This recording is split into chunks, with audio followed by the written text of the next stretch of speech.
Welcome to the Emerging Minds Families Podcast. Hi, you're with Nicole Rollbusch.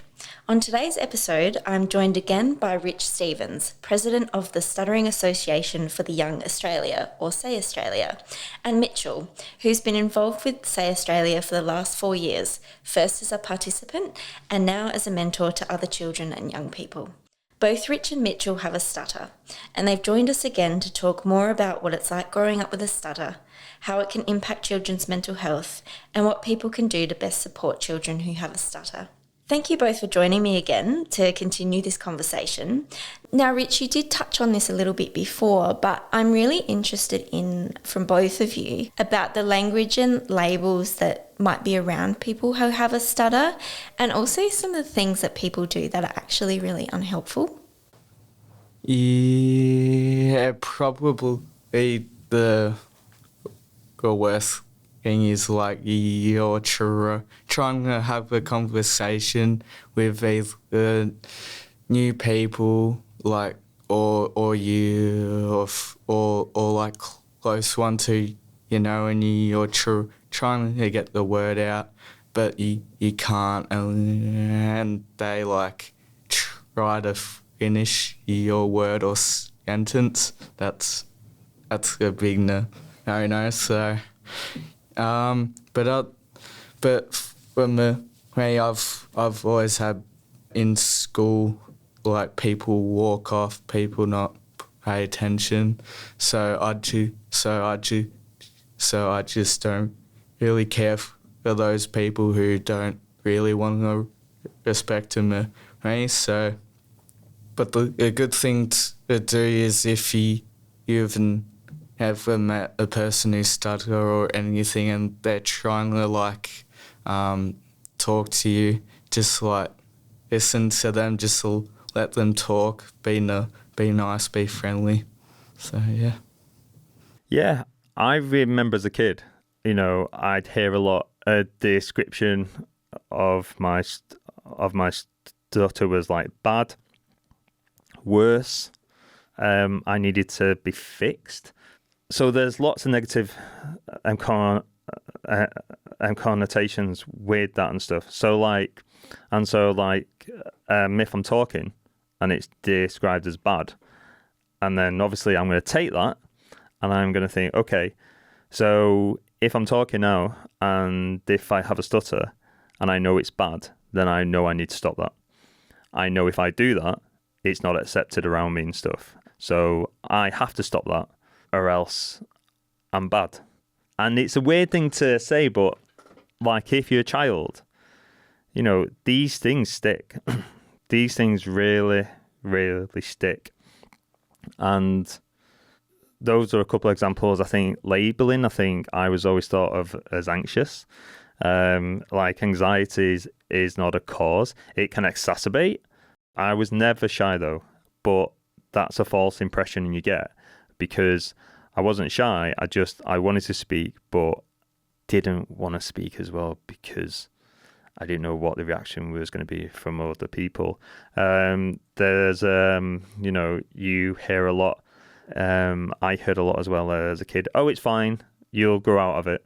And even if you think of that, and I know I'm being a bit pedantic here, but so if I continue with a stutter, does that mean I've not grown up then? I know it's a pedantic thing, but kind of words and language are just so important at such an early age.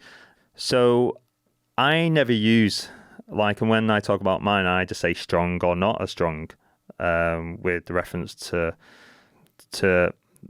my stuttering and stuff. I know everybody's is kind of different, but I think anything which you can say, because as soon as it comes out your mouth, it can never come back. And I think as kids, those things stick. So I think anything which I believe, which has a negative connotation, we really need to kind of stop really, because those things will just be embedded in a child.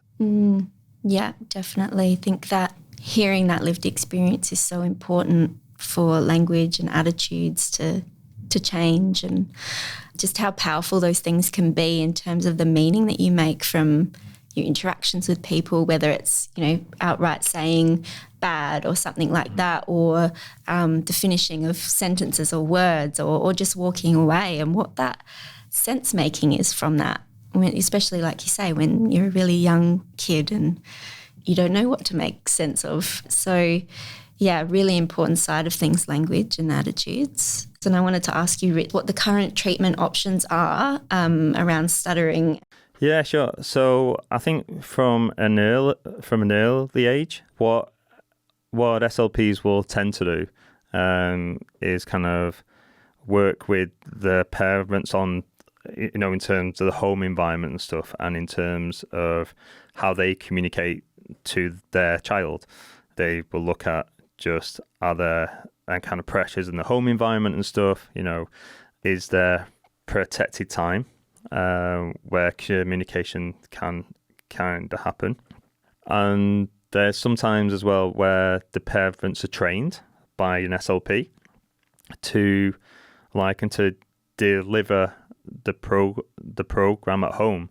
And you've got like a range of other programs where they tend to try to and kind of work on the speech, to modify the speech, to do the rhythmic approach. There's lots of tricks out there which might have been used in the past, which I don't think are used now. But there's lots of fluency inducing techniques. So if you talk to a beat with a word, or the syllable times, that can invoke a lot like a fluency. So there's the modification of speech, which at times it's always a bit of a trade-off, especially when you get like a bit older as well. There's the cognitive behavioral therapy, which is kind of working on kind of thoughts and feelings around your relationship with having a stutter. There's breathing techniques, the coastal breathing, where you talk on your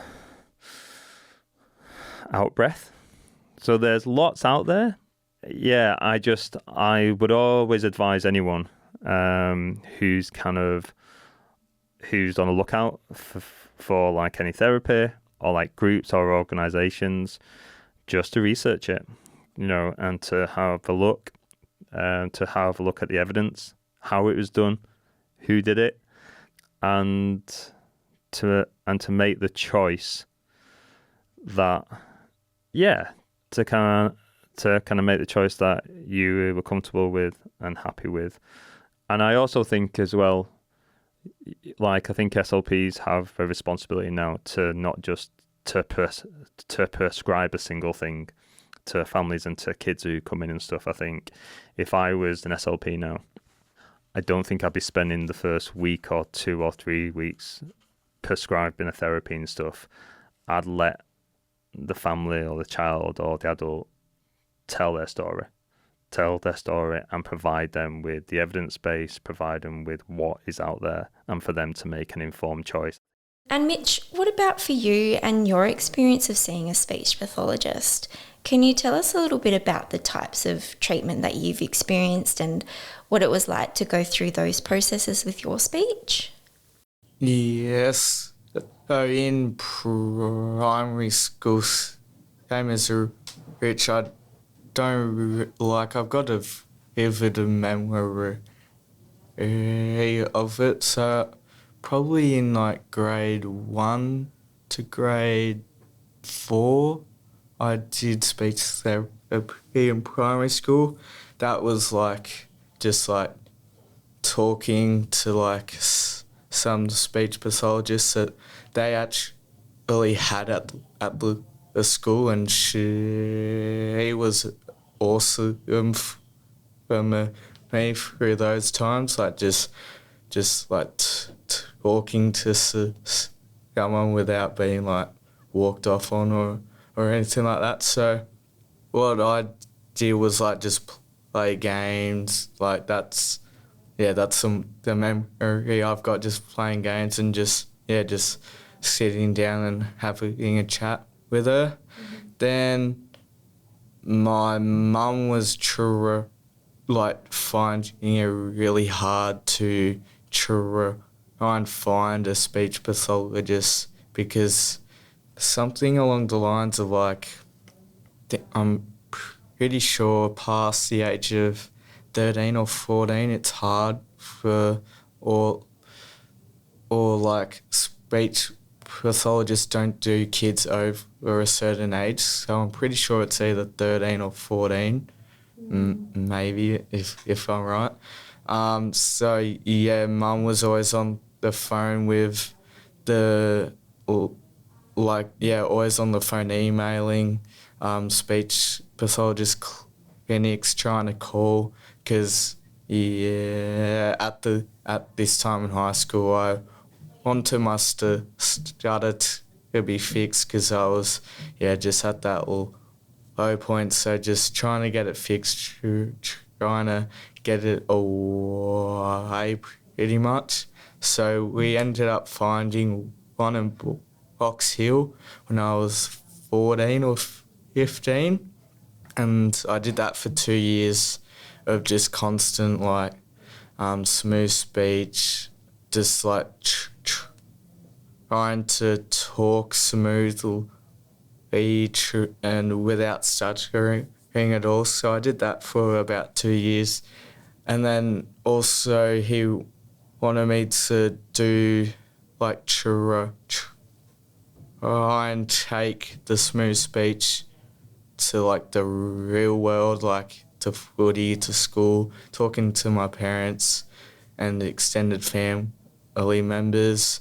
And then I just found that really exhausting and overwhelming. I would always come home to completely tired from school and just talking with my mates, just trying to talk smoothly. And then even after there's school hours, as soon as I go home, I would just go in my room and constantly read books, articles, just trying to be as smooth as I could be.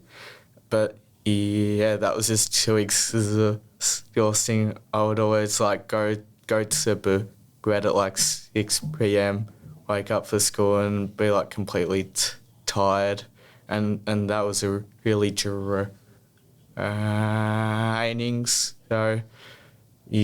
So when I was 16, I told my parents, no, I can't keep doing this because it's too much. Yeah, I think that's something that a lot of people wouldn't think about, is just how tiring it can be to have to think about speaking. Yeah. Yeah, because it's not because it's not really something people think about, how exhausting it is. And I just remember my grandparents always trying to tell me and find all these articles on smooth speech. They mean all at all, and I was always I can't keep finding new ways to talk and that because it's just too tiring. So Yeah. You've touched on a couple of things already, Mitch, but what are some of the helpful things that people around you have been able to do for you? Yes, just with my grandparents, they're trying to find articles and all that that was a sign of they're really kind and loving and supportive. And then my parents and my sister have been awesome and amazing, and I can't thank them enough for how helpful they've been, because meeting new people in social situations, can't get one name out, so they know. So we have this. So if I'm for example, if we have hadn't met before, and then you introduce yourself, then I try to introduce myself, I would like look to them, and then they would tell me their name for me. So yeah, that's really good. And then I can't think on the top of my head how much other things they've done to help me, because it's been a lot. And at school as well, like my mates, even at school, like with roll calls trying to say I'm here, I would always get blocks, or I couldn't even say I'm here to mark me present. So I would ask them to say, can you please just say I'm here, and then they'll be like, yeah, sure. So that was really awesome for me.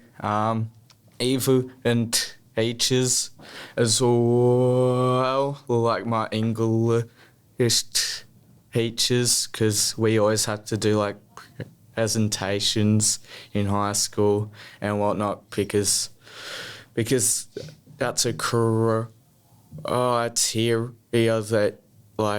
that you have to pass, being able to presentate and talk.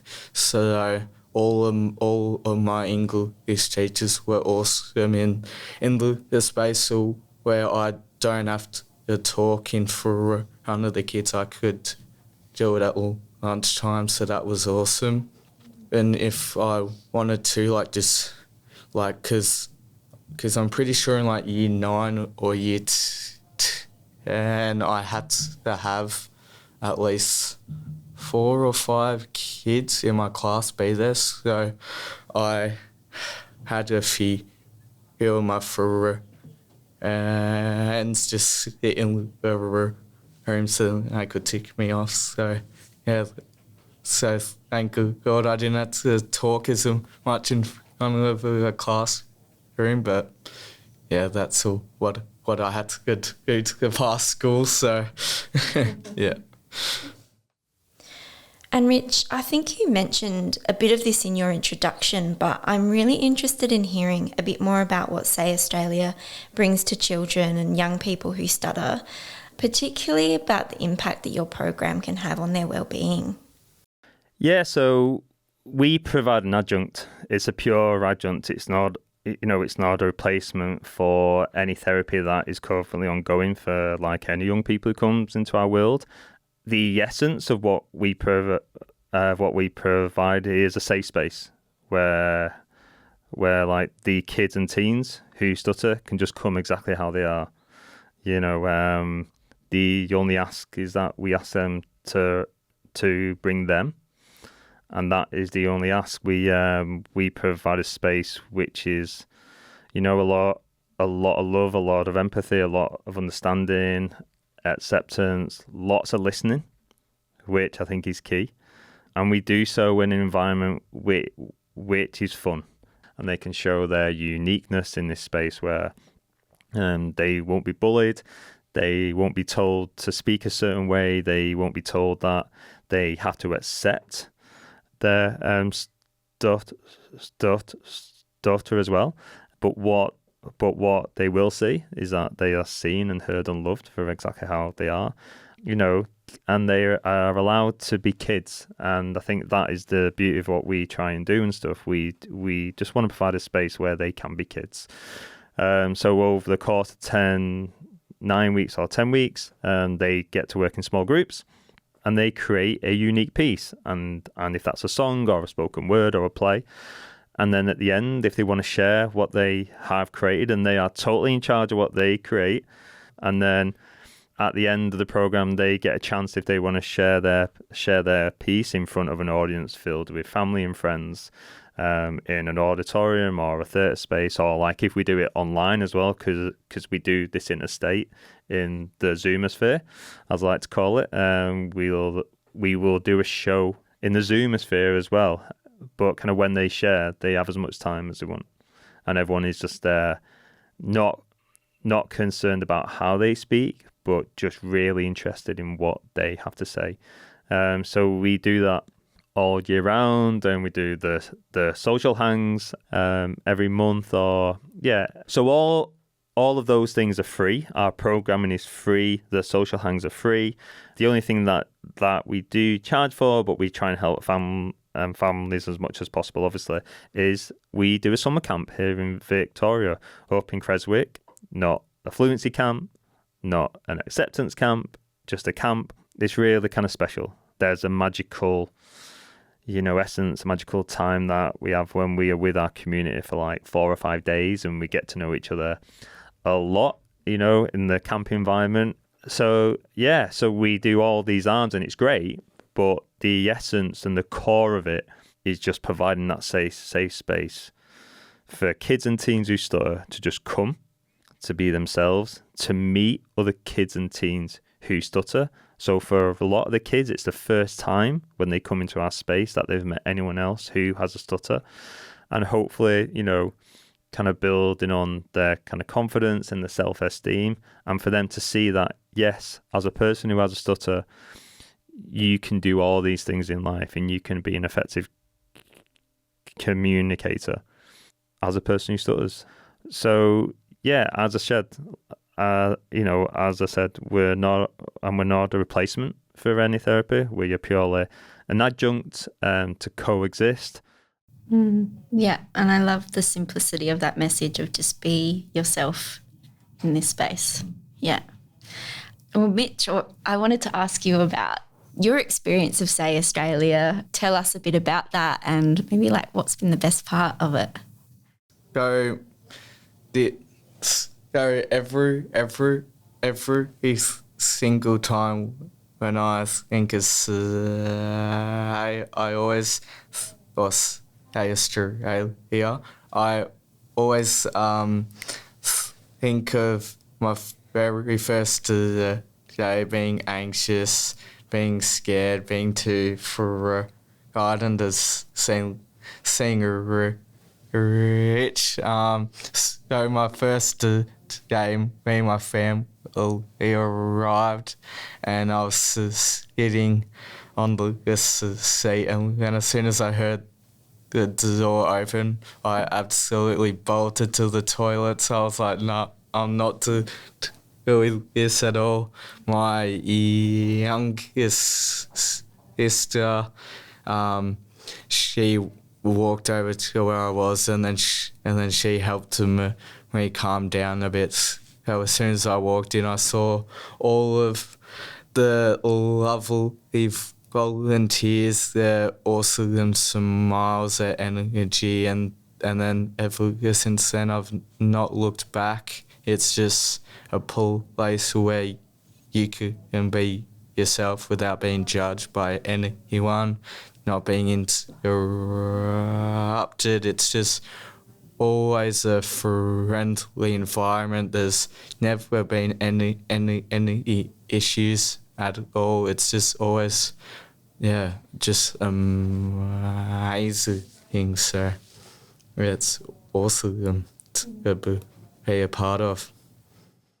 I remember that day well. And it was the first ever program that we did. I remember when you were nervous and when you went to the toilet for a bit, and then you come in, and I didn't know if you were going to stay. And then we played a game, and you did this great share with your dad and stuff, and had a big embrace. And then, and then we took a break because it was a very emotive. It was not that kind of game, and you just shared this beautiful share with your dad. And then we took a break, and I didn't know if you were going to come back. And you stayed for that day, and it's just been beautiful ever since. And it's like I say, in terms of Mitchell, is he's a person who's been through the programs. He's been through the programs. He came to our first one. He graduated as an alumni, and he's come back as a mentor. He was a bunk counsellor to the youngest boys, which is always a hard age group, and especially at your age and stuff. And there's a maturity in that, and just a grace and just a care, and you've shown. And and I think, what kind of better story for someone who's been through it, for someone who's been through our programs. Because I lead the organisation, or the staff have been involved, but there's no one who's been through it. So your story, your insight is so unique. And as well, we ask a lot of our kids, in terms of we ask them to take a risk, as in to get on stage as well. I also ask that of the staff as well, because we never ask the kids to do anything that we don't and want to volunteer for as well. So a couple of days ago, and you were on the stage in a packed auditorium with a tambourine and stuff as a backup singer, so and you volunteered to do that, and just a number of things as well on camp. And I think that is, again, it's the beauty of what our space is. It's a healing thing for the both of us as well, as people who stutter, like to be around those kids, but to be around the staff as well, our team. And we have like a number of our team who do have a stutter, who are adults, and we have a number of people who don't, who are allies, who give us as much time as we need as well. And that's important for and for the kids to see, because if the kids only came to a space where it was led by adults who stutter, it's great still, but like I'd say in our space you'd expect to have as much time, because that's a tagline and stuff like that. But when there's people in there who don't have a stutter as well, who maybe they have never experienced in life, in the sense of, for people who are fluent, don't give me time. That's very important, and it's powerful to see as well. So yeah, we ask the kids to take a risk, and the staff as well. And as I said, it's a healing thing, a rejuvenation for all of us, and it's a special place. Yeah, sounds like it. And for you, Mitchell, what's been one of the favourite things that you've done? So Rich mentioned you've been a backup singer with a tambourine. Yeah. What's been your most favourite thing? Oh, well, there's too many to choose, but well, a while ago, probably 2 or 3 years ago, Rich was telling me about this idea of camp and all that, and I was like really excited by it, because we saw, in one of the presentation nights, we saw this movie called My Beautiful Stutter, and it was about this camp in America with these kids who stutter, and all of the volunteers over there, and just like made a movie about their journeys, their experience, and then the camp as well. So as soon as Rich said to me that idea about the possibility of camp, and then to see that 6 months ago come to reality, it was just an amazing feeling. It'll be in all of our hearts and in our memories for many years to come. So yeah, that's probably my favourite thing. I'm glad you've felt comfortable sharing your experience, because it's been a pleasure listening to it. And I wonder what you would say to other kids who are growing up with a stutter. What advice would you give them? Just be authentic self. That's all what I have to say. Like, just be who you are. Just if people don't have the time to talk to you or listen what you have to say, just don't associate with those people who don't care for what you have to say or anything. So just try and find people who are really nice and actually want to get to know who you are, and then just work for them there. So yeah, it's good advice.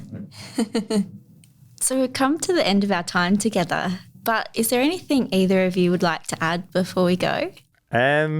Oh, I always like to end on just an easy thing, really, and stuff. I think, look, I think if there's a take home after this and stuff, I think the easiest, the soundbite to take away is the only difference between people who stutter and people who don't is that for people who stutter, when they speak, it just takes them a little bit longer to say the words that they want to say. And that's it. And that is it. And it's just about time. It's just about space. And it's about kind of patience. And that is the only and kind of difference in communication and stuff. So like if it's today or tomorrow or like in a week's time or a month's time, if anybody comes into your world who has a stutter, if you remember it, and all you need to know is that I just need to give time and space and for this person, you'll really make their day. Because I know when I didn't get that, and then when I did get that, that was the difference between having a terrible day and thinking about it for days and days on end, against the opposite of just walking away and just thinking that was a cool engagement and stuff, and just walking on and going on with life and with a smile on my face. Well, Rich and Mitchell, it's been a real pleasure to have you here today. I've learned a lot, so thank you for sharing your experiences with me. I really appreciate it. It's been a pleasure. Yeah. I mean, we felt heard. So thank you. It's been awesome. Yes, thank you. It's very much for sharing about what Rich and myself have got to say together. And so thank you for letting us be heard. My pleasure. Thank you. Visit our website at www.emergingminds.com.au/families for a wide range of free information and resources to help support child and family mental health. Emerging Minds leads the National Workforce Centre for Child Mental Health. The centre is funded by the Australian Government Department of Health under the National Support for Child and Youth Mental Health program.